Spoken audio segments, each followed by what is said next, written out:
All right, so we are at time to start.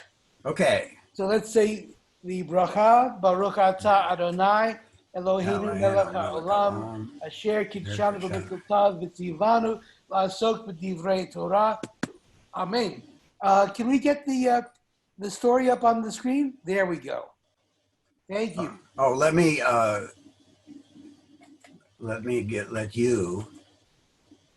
Okay, you should be able to control it now. Oh, terrific. Okay, thank you very much. So let's get to where we left the story last time.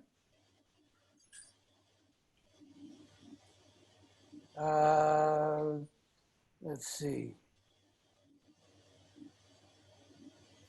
Okay, we didn't get up to this part yet, but we didn't read about the giant, did we? No.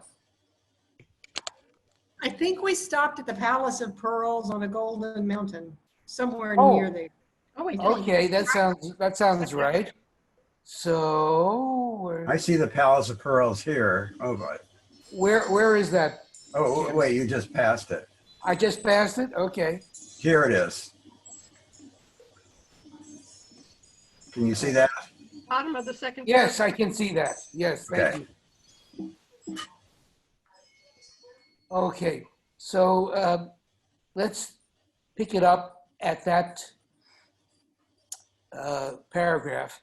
So the minister left his servant and went off alone to search for her. Would somebody like to read? I'll do it. Great, you're on. So the minister left his servant and went off alone to search for her. He searched for many years.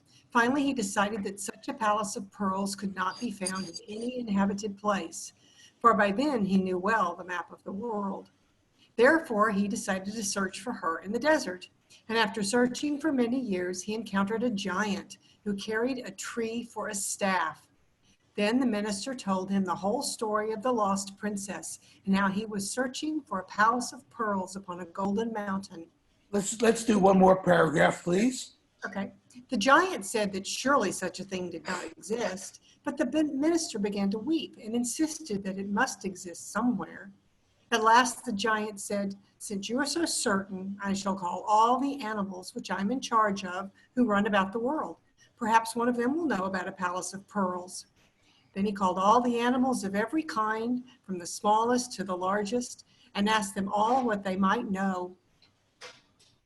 But not one of them had seen any such thing. Then the giant said, "You see, they have confirmed that your quest is hopeless. Listen to me and turn back, for surely you cannot find what does not exist." But the man insisted that it must exist. So the giant said to him, "Behold, my brother, who is in charge of all the birds, lives farther in the desert. Perhaps they will know where to find it, since they fly high in the air. Go to him and tell him that I've sent you. And since you are so determined to carry on with your quest, let me assist you so that at least you will not be hindered by a lack of gold." And he gave him a pouch and said, "Dip your hand into this pouch whenever you need golden coins, and you will always find as many as you will need." And the minister thanked the giant many times for his precious gift and for all of his help, and left to search for the giant's brother, who was in charge of all the birds. Well, let's stop there for now. All right, so let's talk a little bit about the trip to the desert. What does that put you in mind of? Well, the 40-year journey. Sure, yeah, wandering in the wilderness for 40 years. As a motif in folk literature, going to the wilderness is a very common occurrence, and you find it in many different cultures and in many religions. Religious leaders often are. There are stories told of them. They retreat into some wilderness or inaccessible region, often from which they emerge having been transformed by a spiritual experience. And can anybody think of some examples? Yeah, Reb Zalman did it when he turned 60. Okay, there you go. And what was his transformation? Do you know? He started teaching something called spiritual eldering, which is now called saging, and it hits people all over the world. There you go. Okay, so that's a really great example. Thank you. Anybody else? Jesus. Sorry, who? Jesus. Yes, Jesus is a good goes example. to the What desert and what happened with Jesus? he goes to the desert and Satan appears to tempt him, I want to say 3 times. Yes. And each time, he chooses to deny Satan and comes back kind of inspired to essentially die for our sins and do God's will. Yeah, so Jesus is transformed. This is a part of the Jesus story that I think is especially interesting because it implies what about Jesus? If he's the Son of God, was he the Son of God before the wilderness or only after the wilderness? Because he's having such great doubt about what needs to be done.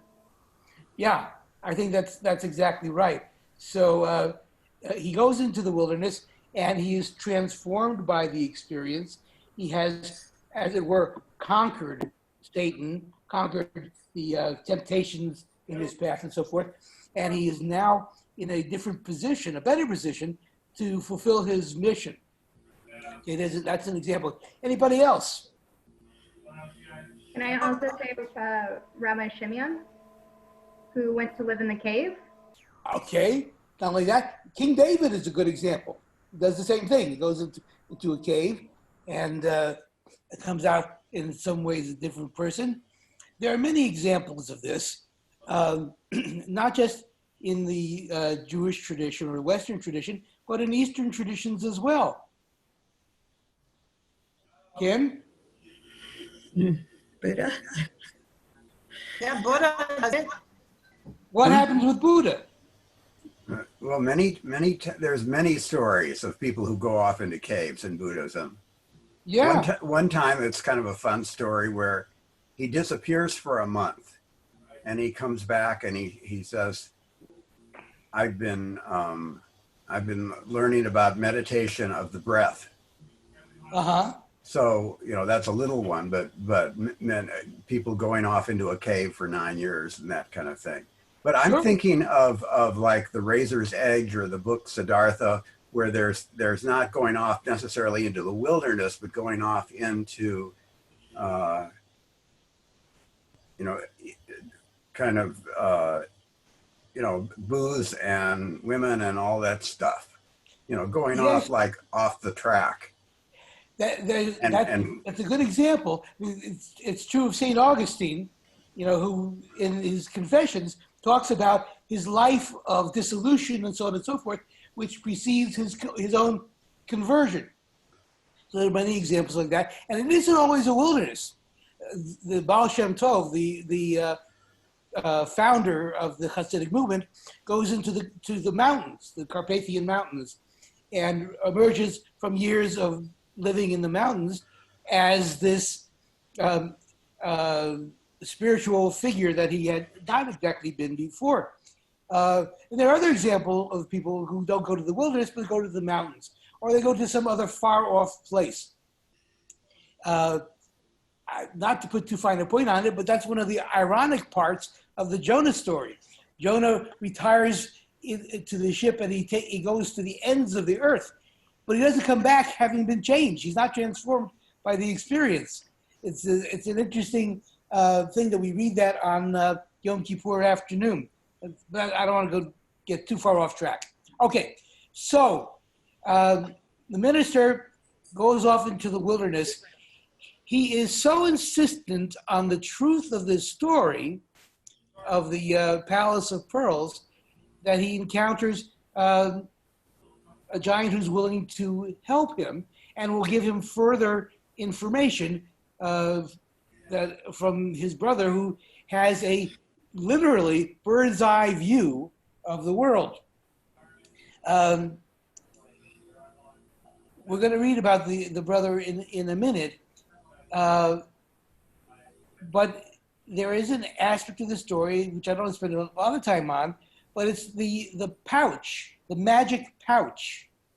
Okay, can you think of any other examples of that are similar, that somehow there is a magic resource that people are given in their quest? Well, there's the story of the poor fisherman and his wife, and he goes out fishing one day and catches a magic fish, and the fish says, if you let me go, you will have abundance all your life. And of course that's fine until they get greedy. But that was the magic fish. So. Yeah, that's a good example. So Well, again, it also seems like a connection to the sexual process, like where the woman has all these eggs. That's kind of a magic, and even the sperm being created over and over again. But so in that context, the fact that it's a pouch is suggestive, right? Yeah, yeah. Okay. But also that it's never empty. Neither of them. One is the eggs are never empty because there's this like indefinite, lots of them, and the sperm because it gets recreated. Well, they're continually produced. Yeah. So well, I don't think the eggs are produced. They're supposedly there from the beginning. Well, the implication in this example, though, is that when the servant or the minister is going to reach into the pouch, he will find what he needs there. Yeah. So that maybe there's a huge repository of gold coins, but that's, practically that would be very No, hard we to don't think of that. We Okay. think that they keep recreating, getting created. Yeah, that's kind of how I read it, but it's Yeah. possible to look at the other way. All right, so he is given this resource that will enable him to continue his quest. Okay, there's more than we can say, but we're going to move on. So can we get somebody to read the next paragraph? So it was that the man walked for many years. Okay, I'll read. So right. it was that the man walked for many years, seeking the giant's brother. At last he encountered him, also carrying a great tree for a staff, and he told him about his quest. This giant also insisted there was no such palace existed, but when the man refused to give up, the giant said, "Behold, I am in charge of all of the birds. I shall call them together, and perhaps they will know." So all the birds were called, each and every one, from the smallest to the largest, and they all replied that they did not know of such a palace of pearls. Then the giant said to him, "Now you must surely see that your quest is folly. Listen to me and turn back, for surely such a palace is not to be found in this world." But the minister would not abandon his quest, and at last the giant said to him, "Still further in the desert lives my brother, who is in charge of the winds, and they cross the world back and forth every day. Perhaps they will know. I hope so, for never have I seen anyone so determined to complete a quest, even though you are beset with difficulty after difficulty. Therefore, let me give you this gift, and perhaps it will be of use to you someday." And he reached into his pocket and pulled out Oh, a golden key, and gave it to him. And he said, "This key can open any lock in the world. If there is a door you must enter, simply insert this key into the lock, and when you turn it, the door will open." The minister thanked the giant many times for this priceless gift and for his help, and set off to search for the giant in charge of the winds. okay. So we have another step in the process of the quest. This time we're dealing with the giant who's in charge of the winds. What does this suggest? That how are the winds a resource that could possibly help the servant or the minister? Well, did we speak before about the winds being closer to God? We didn't. And the No. heavens. What do you have in mind? Well, the winds are more like things we can't see, things coming from the heavens. Yeah. Well, I think that's pretty much. But there's a To more add to more that- specific reference here. Where do we encounter the winds? The first encounter of the winds in the Torah. I mean, the Torah story I was thinking of is Ezekiel being taken up into the clouds. To kind of I'm sorry, I didn't hear you. Ezekiel being taken up into the clouds to heaven? Okay, but even more, even earlier than that, in the creation story, is a role that the winds play. Anybody recall what it is? Didn't they separate the light and the dark? No, but you're close. Somewhere further along in the page. Earth and water? All right, we're in the same ballpark. There is a Ruach Elohim, the wind or the Spirit of God, which merachefet al pnei hamayim, which hovers over the face of the water. And that's the initial stage of the creation process. So this idea of wind as being the beginning of creation is one that we are encountering here as well. How does this relate, this idea of the wind as related to creation, how does it connect with this part of the story we just read?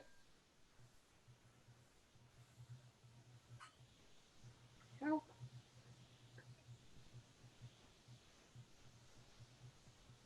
Make a guess. A lifting, Oh, sorry. a mountain, lifting, keeping him elevated. Maybe, okay, that's a possibility. Or Sure. perhaps the wind can sweep away something that's covering something else. Ah, we're getting. I think we're getting closer there, Judith. What the function of the wind is? What do we normally think of wind doing? Fresh air. So go ahead.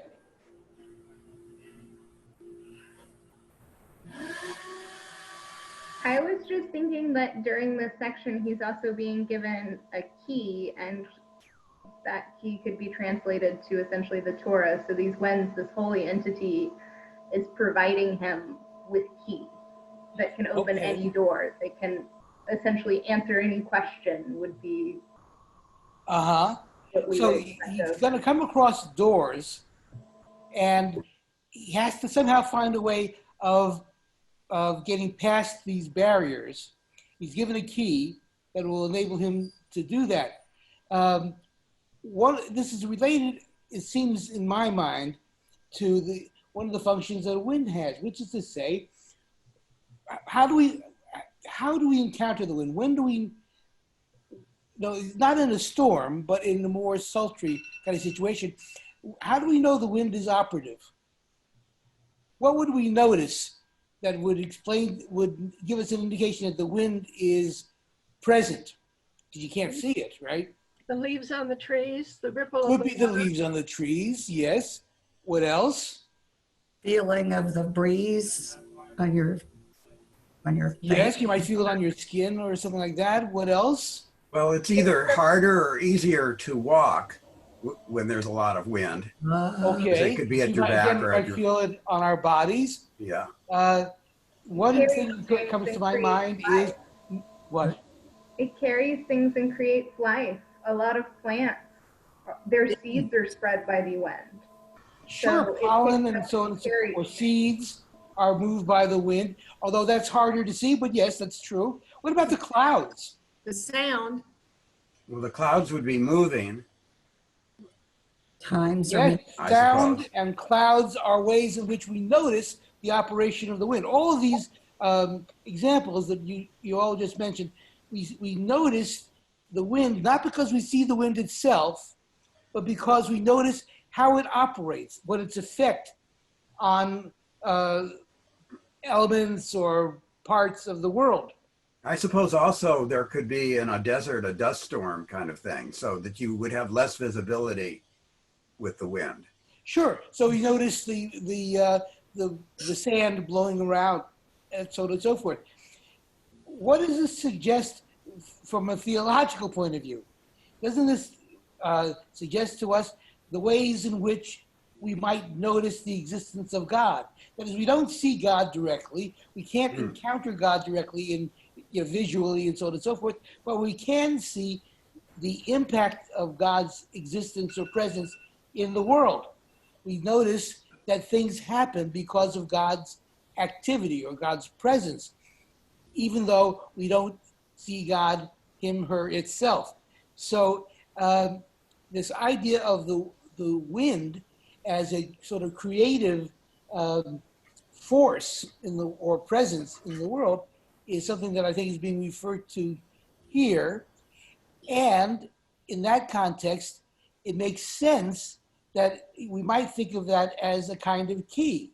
That is to say, if you want to understand how we move past an obstacle, it's not necessarily because we can break it down, but because it is moved out of the way, even by, we might call it invisible force.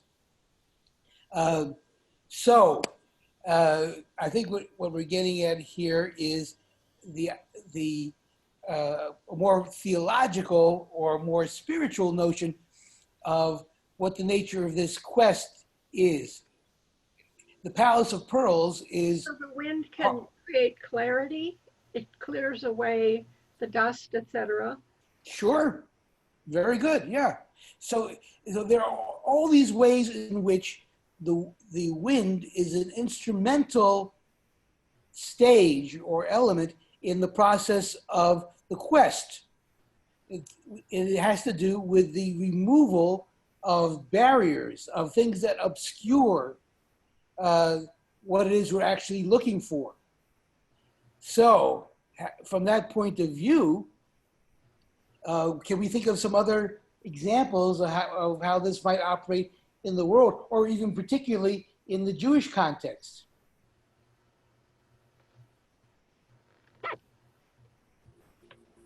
This is a little off maybe, but all these other things are objects, and the wind moves in time. Moves in time. Say more about what you think. In the instant, the wind, there is no wind. The wind is frozen, but in time, the wind moves. So now you have time as a factor. I see. Yeah, that's an interesting idea. So we see not only the movement of objects, but the passage of time. Yeah, all right, I'll buy that. All right, and in that context, how does that relate to the quest? Well, it takes patience. Yes, it does, and he invests a huge amount of time in this quest. Oh, he's involved in the quest for many years. Goes through many stages, and the quest itself is time consuming. Of course, absolutely. Wind is not instantaneous. That's true. Okay. So there's another example. There's this canyon in Kauai, Hawaii, that you go to, the Waimea Canyon, and when you come up to it, you can't see it at all. You would have no idea there was a canyon there. It's completely covered by fog, and you've heard that there's one, but you can't see it at all. And suddenly the wind shifts, and the fog is gone, and there's an enormous canyon that you couldn't see at all. Wow. All right. That's interesting. Okay. So it phenomenon. Yeah. Enlightenment. It uncovers enlightenment that way. Okay. All right. I'll go along with that. So, so this idea of the wind is, you might say, a sort of central image for our engagement with and discovery of the object of our quest. I think it's interesting to look at this from the point of view of saying, well,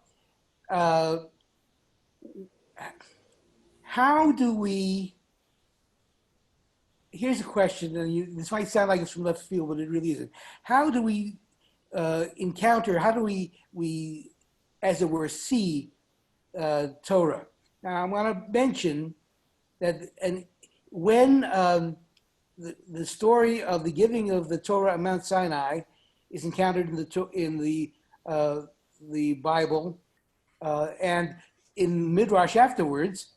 One of the central points in the story is that the top of the mountain, which Moses enters into in order to receive the Torah from God, is obscured by a cloud. We don't see that. We don't see what happens in the inside the cloud. And he never sees God, except for some arm or something. Well, yeah, it's exactly what he sees and what he doesn't see is a matter of some dispute. Yeah, and there are different suggestions about it. So the example that you just mentioned about the canyon in Hawaii it fits exactly in that. There's something is there and is there all the time, but it only under certain circumstances, when the wind operates in a certain way, do we actually see what has been there all along. To me, this is similar to the idea that the giving of the Torah is obscured by a cloud. The process of transmission is not visible to us. We don't really understand it. We don't know how it takes place, that somehow or other, the Torah is transmitted from one domain, the domain of spirit or of God or what have you, to the human domain. And yet, even though in order to do that, God has to sort of dumb it down so we can understand it. And yet, it is completely true. There is nothing that is missing, nothing that is, there's no distortion that takes place in this process. I've talked in other contexts about this notion of noise within various systems. This is a good example. How is it possible that the Torah can be transmitted in its entirety without distortion, without anything being left out, and yet made comprehensible to the limited mind of human beings? That is an essential anomaly for which there is no good answer, which is why it's depicted as taking place obscured by a cloud. We don't know how it happens. It is inexplicable. It's a mystery, so to speak.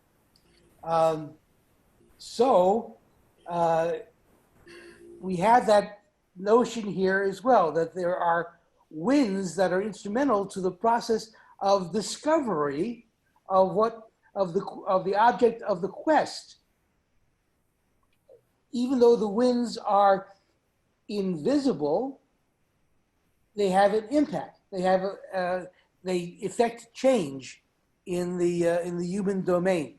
And they Could you even make this Yes. analogy that winds are more like feelings as opposed to objects being more like discursive thought? Say more about what you mean, Kim.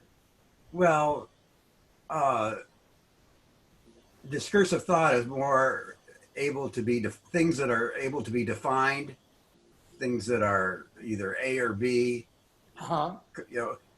Feelings are much more ethereal. True. Yeah, they are And indeterminate. Yeah. I also like what you said before about Revelation. I didn't want that to get lost. What did you say about Revelation? Me or him? Yeah.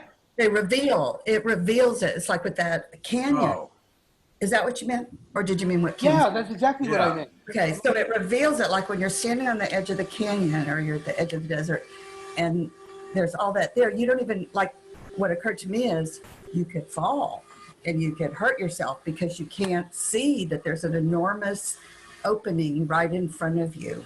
And then the wind comes and then you can fully appreciate it. Sure. I had another thought. You know, when we're born, Yeah, I'm familiar with it. this is something that was inspired by Rabbi Rose. So he was telling us once in a Torah study that the angel comes into the womb and it breathes in the soul and it tells the baby to be born all about basically the purpose of life and what's come before and all of that. And then when you're born, it's veiled from you. And then, Yeah. right, so you've got these veils on, and during life, you're trying to get the veils to lift. And that Uh-huh. would win things so that you can start to see the purpose of your life, the purpose of life. And one more thought I had is I feel like we are now wandering in our desert Sure. world. And I feel like the wind is going to come. And I hope this is in my optimistic moments and blow Uh-huh. away some of these layers of confusion that we have and lead us Mhm. to a beautiful canyon, a beautiful. Well, I hope you're right. I like that idea a lot. Well, By didn't the way, Rabbi this is an Rose also idea that talk is, about how we know everything, and then we're born, and then we're touched right here? Oh, yeah. That's the last act of the angel, and then it all goes away. Yeah. yes, yeah, there's a beautiful midrash along those lines. Exactly. Yeah. So we are somehow born having forgotten Yes. all of this. Yeah. By the way, this operates on all sorts of levels. If you walk into the sanctuary at Beth Israel, or really any sanctuary, what do you find when you look at the ark? The ark where the Torah is kept. The eternal light. Well, that's not part of the ark. It's above the ark or near the ark. Yeah, but the actual ark itself. The, If you want to take the Torah out to read it, what do you have to do? You have to open it up or take the curtains away. There's a curtain, and you have to open the curtain. Okay, and this goes all the way back to the description of the temple, the sanctuary of the temple in Jerusalem. There's also curtains there that obscure the Holy of Holies, where God, who is invisible after all, is resident. So yeah, I mean, when you are going to take the Torah out to encounter it, you have to move away the curtain that obscures it. This is not an accident. right. This is, the real life form of this idea that that the truth or the object of our quest is hidden, and that the element that hides it has to be moved away, stripped away, opened, or whatever. Hence, the key. The key is the element that enables that to happen. Okay. How are we doing on time? We have 20 minutes. Okay, good. All right, so let's go on to the next paragraph. And if, let's see, well, yeah. So it was that the man walked for many years. Would somebody be willing to read that, please? I will. So it was that the man walked for many years seeking the giant's brother. At last he encountered him. Also, is it okay?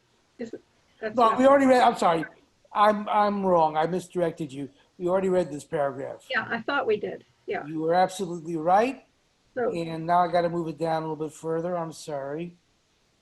Why is this not working? yeah, everybody did a good job of that. I didn't need to. Okay. Wait, we want to close this.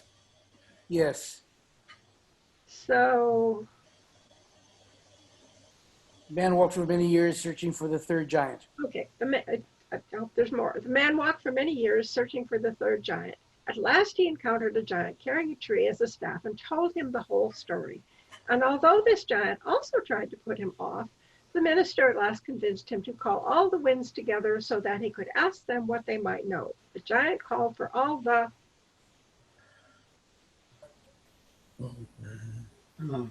Winds. help. There it is. all the winds to come there, but none of them had heard about a palace of pearls on a golden mountain. Then the giant turned to him and said, "You see, you've been searching for something that does not exist."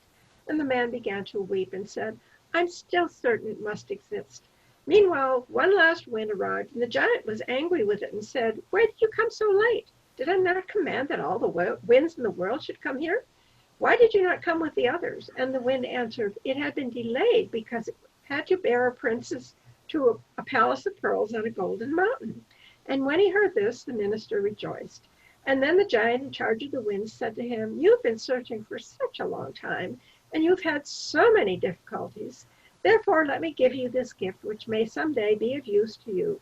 And he reached into his pocket and pulled out a whistle, which he gave to the man.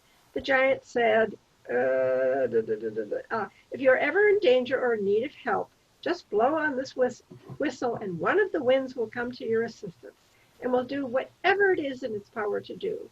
The minister thanked the giant many times for a wonderful gift and for all of his help. Then the giant commanded the wind to bring him to the palace, and the wind carried him there and brought him to the gates of the city at the base of the golden mountain, from where he could see the palace of pearls. Okay, Ta-da. here we go. We're moving forward in our quest. So I'm sure. Well, I'm not sure. I don't think I have to point this out. But how does a whistle work? Wind. Wind, breath. Yeah. What wind? Your own wind. Your own, the wind that comes from inside you.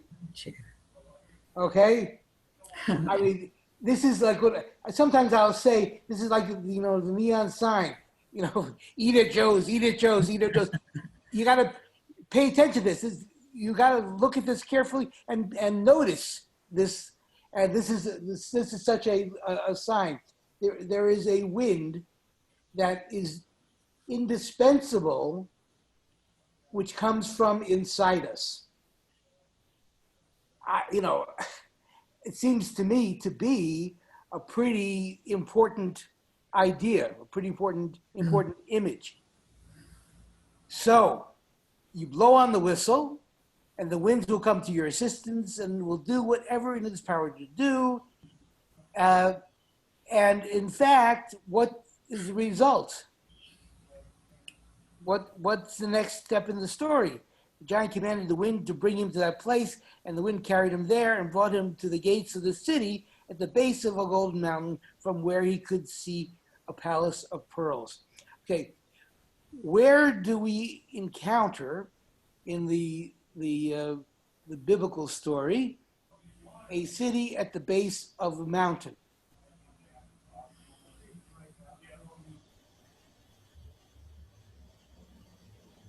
Anybody?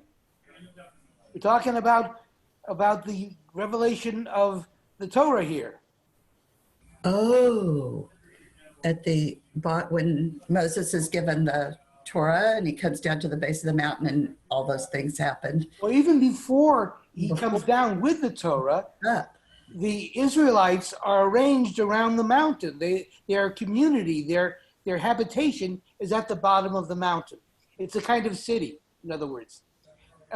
And Moses ascends from there, goes to the top of the mountain, brings the Torah down, and comes back to the city. And we're going to leave it there for the moment and not get into the golden calf story and so forth at the moment. But so there's a city at the bottom of the mountain from which Moses exits and returns. Okay? So, having said that, we have some additional information of what this Palace of Pearls is. What is the Palace of Pearls? What does it refer to? Well, we have that expression, pearls of wisdom. So I'm wondering if it refers to the 10 Commandments. Well, it might not be just the 10 Commandments. I think it's the Torah more generally. The Palace of Pearls is in this cloud where Moses and God, as it were, meet with social distancing, and the Torah is transmitted from one realm to the other. How, again, we don't know, but that's what takes place, and it's outside of our sight. There's a concept that one comes across in various scientific contexts. It's called a black box. Does anybody know what a black box is? Yeah. What is a black box? Well, in chemistry, we did a black box experiment where the teacher gives us a black box. It's all taped up, and we have to do an experiment where we can never open the box. And the idea is to what's inside the box. Right. And what was so amazing is he did it. And we were just blown away with how much he knew about this object. We were supposed to put an object in a box for him. In more general terms, there is that kind of experiment, of course. But It's something you can't the see. black box, meaning there's something that happens between point A and point B. We don't know what it is. We don't know how it takes place. We can't see it. But something happens, and that point A to point B are different, and there's a process that has taken place for which we can't really account because it's hidden from us. This is the black box. This idea of there being a black box is not so far-fetched as it were. What we're saying is that the top of the mountain is a kind of black box. How we get from the Torah being in one domain to the next domain, we don't know how that happens. We can't explain it. We don't understand it, but somehow it happens. That's what we're talking about. And the experiment you're talking about, Kim, is a good example of that. Something is happening inside there. We try to understand it. We may understand some elements of it. We may not understand certain elements of it. But after all, the experiment that you're talking about is not one where the components are unknown. So maybe we can find out something in that context. What's kind of interesting is supposedly we only can detect about 20% of reality with our instrumentation, our body, our eyes, our smell. We're missing most of it. And yet we believe we're seeing it, except for like the quantum physicists, they know they can't see things. Right. But actually in all of life, it's more like that we don't see most of it. This is a very interesting thought, Kim. If you're interested in Buckminster Fuller, and I've actually met him multiple times. Yeah. Oh, yeah. He came I never met him, of course. He came to the University of Illinois. He was at Southern Illinois University. Interesting. Okay, so one of the things that if you know Buckminster Fuller, is that he propounds the idea that all the structures that are in nature, that are in thought, that are et cetera, all replicate each other. They're all found on all the different levels and all the domains. So in this context, it's very interesting to think about what it means to say that the mountain, or the encounter between God and Moses, or between human beings and the divine and so forth, has the same structure as other kinds of experience, and that's replicated in all sorts of different levels. For example, how much of an iceberg do you see? The peak. What's the percentage? There's a percentage. Yes, just a small percentage. Very. 20%. You see 20% of the iceberg, 80% of the iceberg is submerged, which is why the Titanic got into trouble, okay? But it's not only that. There's something called Pareto's rule, sometimes called the 80-20 rule. Anybody know what that is? Must be what Kim said. We only see 20% of what's there. Well, that's true, but specifically, you can predict what a phenomenon is by assuming that you only see 20%. So it happens when you do budgeting. It happens when you do all sorts of areas of life. You operate by the 80-20 rule. Okay. But even in polling, it takes less than 20 to. The pollsters think that they have a good grasp of things with a very small number. Yes. It's surprising. It's a similar idea, absolutely. Yeah. So in this context, I'm sorry, I can't. Somebody's speaking, but I can't hear who it is. I think it may be at my house. Okay, I'm gonna just move on. Um, so in the context of this paragraph that we just read, what is it that the minister or the servant, what does he see? What does he not see? Not see, not see. So the Golden Mountain was there all along. Yeah. No, I remember, I was a child of the 60s. I remember a song by Donovan. With, first there is a mountain, then there is no mountain, then there is. And it's the same idea that things appear and disappear, and we don't always see them fully. All right. So, do we have time for one more paragraph, do you think?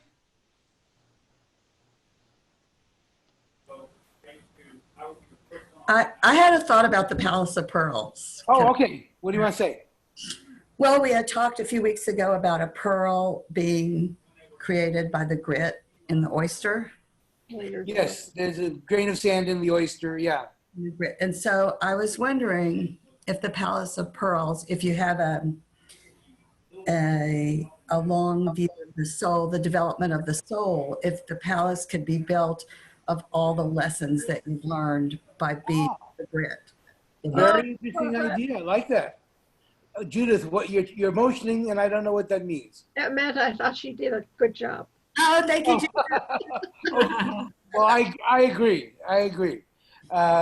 Okay. So yes, I mean, I think that, you know, the Palace of Pearls, the palace is built of all these pearls. Yeah. And maybe, as Kim says, pearls of wisdom. So I should say something about the Donovan thing. And I think that referred to, with the Zen deal, to the man who knows nothing. A mountain is a mountain, and a rock is a rock, and a tree is a tree. To the man with some knowledge, a mountain is not a mountain, a rock is not.